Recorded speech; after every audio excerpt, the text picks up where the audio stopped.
Hey everybody, we are the Intersphere and you are watching ROCKFLESH.com.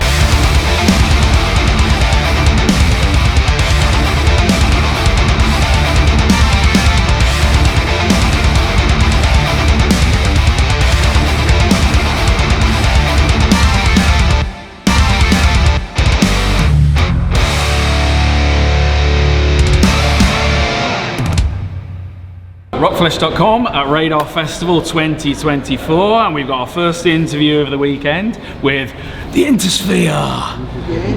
Thank you very much for spending some time with us. Yeah. So you guys have just come off stage. Right. Absolutely awesome set. Really, really good. How was it for you guys? Good. Felt amazing on stage, actually, and surprised because we played pretty early in the day that there were so many people, and we loved it. Yeah. No, it was good crowd reaction. It's always difficult, isn't it, going on early? You think like early on a Friday lunchtime kind of thing.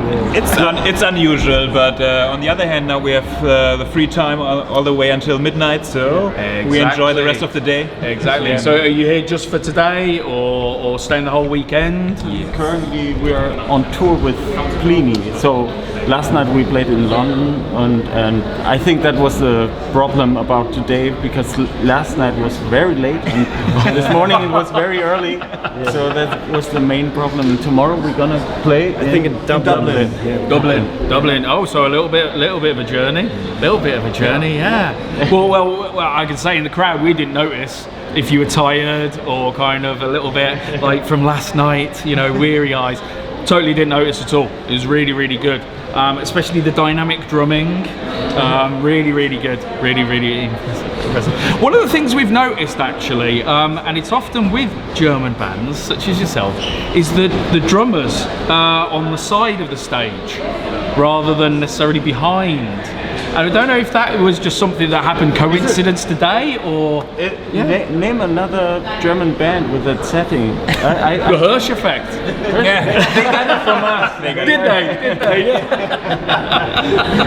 Yeah. We're big fans of the Hirsch effect, so we kind of interviewed those guys a bit, and it's something that we just noticed, I think, in passing. So you guys started it. We started it actually. No, I don't know. We just set up like that because we can communicate much better when we're in the same line, and I see the guys, and the guys can see me. Which is good. Yeah. I think it's really good actually. From our point of view, we were saying as kind of in the crowd, it means we can actually see what's happening on the drums. And actually it's true, we can see, like, it almost kind of puts you all on a level hierarchy, a level pegging with regards to the importance. And I think that really works for your kind of music, definitely. So, talking about your kind of music, how would you describe yourselves to anyone who doesn't know the Intersphere? Who wants to begin? It's the horrid question. I think it's better to have people from the outside who describe what our music is about, which kind of style, because it's full of different styles that we try to combine, and I think there's not, at least, I mean, we have to be fine with the end result of a song, but we don't. I don't know. It's hard. Some people say you are a rock band, and some people say you listened a lot to Foo Fighters or so, and so it's everybody has different favorite songs also, and so that makes it hard for us to describe what we are actually doing. We do what we like, and that's perfect. I think we have these two sides. So for example, for this kind of festival, it's really kind of prog festival with watch guitars with at least 8 strings, and I mean we play the kind of music we fit here in somehow, but we have catchy melodies and lots of pop elements actually. So whenever we play pop festival, we're really the prog band, and when we play a prog festival, we're really the pop band on the festival. So We always say the best bands are the bands where you go, well, we hear that band and we know it's them, for a start, but also unpigeonholable, we'll say. So bands that you just can't put in a pigeonhole. You can't like say this is this genre. They're the bands that are really, really good. They're the best bands. I mean, certainly from my point of view, I'd say anyone who's a fan of The Ocean, Carnival, those kind of bands. We definitely find some stuff for you guys. But equally, people who love kind of like, say, Normandy, Siamese, all those kind of bands. As you said, that kind of, you know, there's catchy choruses. Definitely something there for you guys. How do you go about writing your music with it being so layered? I think that's true of probably most of the bands like this weekend. It's kind of like sometimes you can kind of see, oh, there's a melody there, and that maybe is where it starts. How do you guys go about writing a song? Where do you start? It's always different, but some songs we just jammed in the rehearsal room, but very often we have the case that Christoph's got an idea. Sometimes it's only a riff or a chorus or a verse or some rhythmical part or so, and he brings it to the rehearsal room, and we try to fit it in the band context. And sometimes he composes really almost songs that are already ready. Sorry. Sorry. So it's different all the time, but And sometimes there are a lot of songs which are completely out of our cosmos, and then I bring it to the boys, and then they put it back in the Intersphere cosmos, and give them all the flowers and colors that. Yeah, so very much a collaborative process rather than it kind of like being, here's the music, you guys play it kind of thing. It's like always putting your added touch to it, which is undoubtedly the way that kind of it gives you that sound as a band. Definitely. Perfect. Okay, let's think about some stranger questions or different questions. This is obviously Radar Festival. So thinking about what you would like to be remembered as putting you on the radar of the world, what would you like to be remembered for? That can be either as a band or individually, or maybe both, you know. But what would you like to be remembered for? For the music would be good. That'd be nice, wouldn't it? Music was bad, but the drummer is good chef. Yeah, exactly. The drummer's caps were always great, you know. No, but I think a very good compliment is always if people tell us they are in some way inspired by us. Yeah. To learn more about the instruments or even start a new instrument. I think that's one of the greatest compliments you can get. Well, just to be inspired, I guess. Yeah. That's good. In what way? Can be anything, but hopefully a positive way. You inspired me to start playing music. I hate it. I was just thinking, we did an interview with Skinned, and I was just thinking, you know, inspiring people with like the kind of whole true crime thing, and it's like that's not the alley that you want to go down, kind of thing, is it at all? No, not at all. Excellent. So we used to always ask one question, but I'm going to ask two questions with regards to this. So if you guys as a band were a drink, alcoholic or non-alcoholic, what drink would you be and why? And we've had some crazy answers, I must say. So anything goes. That would be a question that I would type in ChatGPT to answer. Exactly.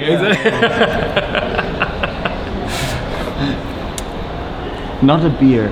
Not a beer. Something complex. It needs to be I like it. I like it. So maybe a cocktail of some kind. Maybe, or a complex red wine. Complex red wine. Red wine. Yeah, red wine is good. But not a heavy one. No. A light one, So which you can drink in fun the sun. And accessible. But complex. But complex. Maybe a wine that you didn't expect at first to be that good. Oh, I like that one. Yeah. I like Sangria. that one. Never heard of that wine. Wow, it's one of the best wines I ever drank. It's the only wine I'm going to drink from now on. Yeah, that kind of thing. Yeah, definitely. That's the vibe. Yeah. So, and what food would you be if you were if the band was a food? What food would you be? We're trying to branch out just from the drinks, you see. Complex food. Because the complex food. Like you can eat it in the summer. Paella, maybe. Like a paella or something like that. No, I'm not Paella? into. I'm not into seafood. No. Oh well, no. No, without fish, definitely. It's the questions. like- It's the hard-hitting questions, Yeah, really, that yeah, Rockflesh always ask. You know, these are the important things. These are the things that the politicians don't talk about. You know. Right, we'll go on to one that is kind of more related to music, to be honest. What are your favourite aspects of the whole kind of musical process? So, what do you prefer the most out of the three of writing, recording, playing live?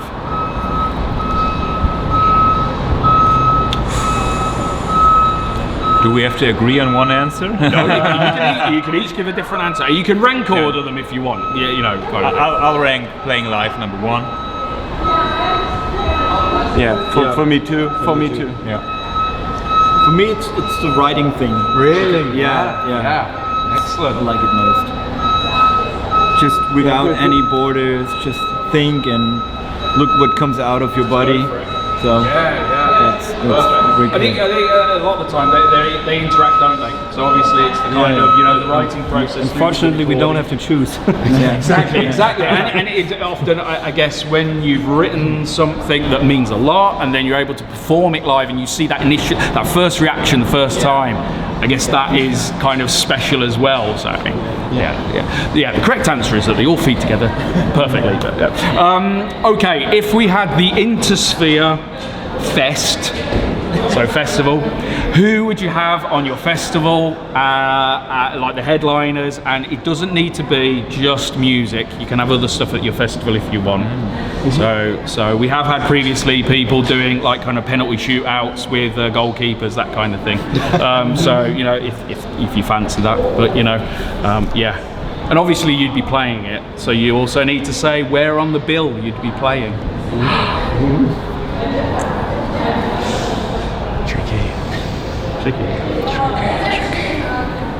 Who would headline?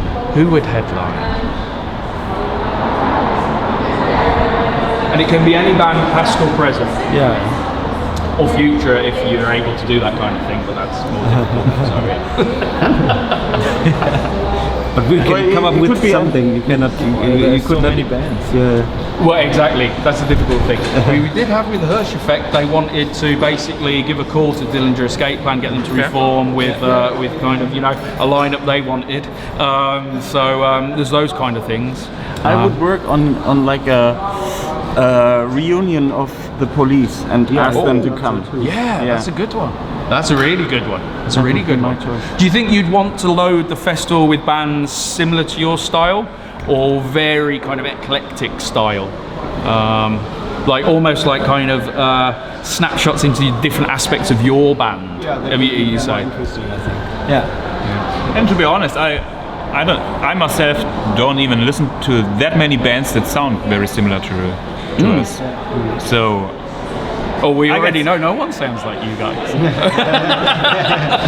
That's not exactly what I was trying to say, but thanks for the compliment. There we go. No, I'm listening from bands that or artists that are much softer or more pop artists, but as well as more of the proggy stuff like Meshuggah and stuff. So it's a very big bandwidth. So Exactly. Yeah. Well, everyone wants to see a festival where you have Meshuggah going into Dua Lipa or something like that. I think, you know, it's the change up that everyone wants. No, really. Okay, so what can we expect from you guys over the next 12 months? Anything, any secrets you can tell us? Obviously, you're touring with Vola, aren't you? Coming up, that's going to be amazing. And we've got an interview with Vola coming up as well, hopefully this weekend. But yeah, what else can you tell us that you're up to?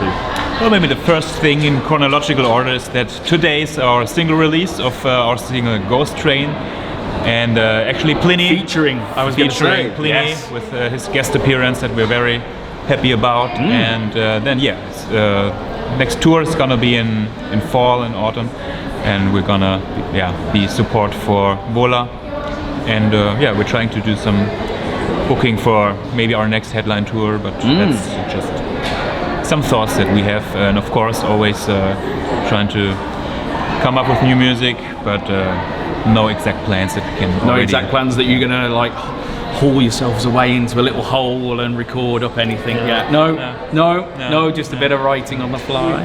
We started to record some new stuff, and We didn't want to let on this without Now we started. We just can't ourselves predict when it's when anything's gonna be released. So Cool. Excellent. Well, thank you very much for spending some time with us. Thanks for having us. And as I said, great set. And obviously, anyone who's knocking about the UK, which is all of you viewers, check out the Vola tour with the Intersphere supporting. Obviously, like, subscribe, all of the above, and check out the other interviews from Radar Festival this weekend. Okay, so thanks very much, the Intersphere, and see you all soon. Cheers.